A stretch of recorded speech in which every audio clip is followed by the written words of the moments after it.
bir kunmas bir kun siz ham prezidentgacha uchrashgan tadbirkorlar qatorida Murod Nazarov ham mana qo'shildi va 100 ga yaqin chempion tadbirkorlar bo'ldi. Inshaalloh Buxorodan ham juda ko'p chiqadi deb niyat qilganmiz biz, xudo xolasa.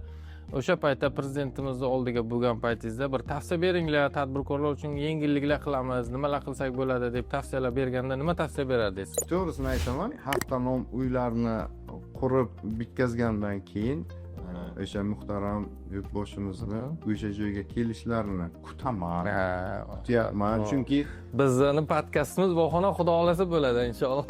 kompaniyamni planida O'zbekistonda 200 ta 1 gektardan 100 gektargacha bo'lgan avtonom shaharchalar qurish bor. Bu davlatsiz bo'lmaydi. Shunday. O'sha Yordam bilan. yordamni so'rayman. Hurmatli kuzatuvchilarimizga ham bu kishiga ham katta rahmat aytamiz. Albatta biznes renessans loyihasi bilan muhtaram prezidentimizgacha, mutasaddi rahbariyatlargacha boramiz. Bizga ham bu narsa muhim, to'g'risi. O'sha elektroenergiyaga, gazga faqat tayanib qolganmiz. O'sha o'chsa biz uchun qanaqadir hayot prosessi yo'q va bu loyiha biz uchun ham qiziq, to'g'risi Feruz aka. Albatta. Xudo xolasa o'sha paytda ham agar yoningizda bo'lsa agar qo'llab-quvvatlab, podдержка qilib biz ham beradigan savollarimizni berib olardik.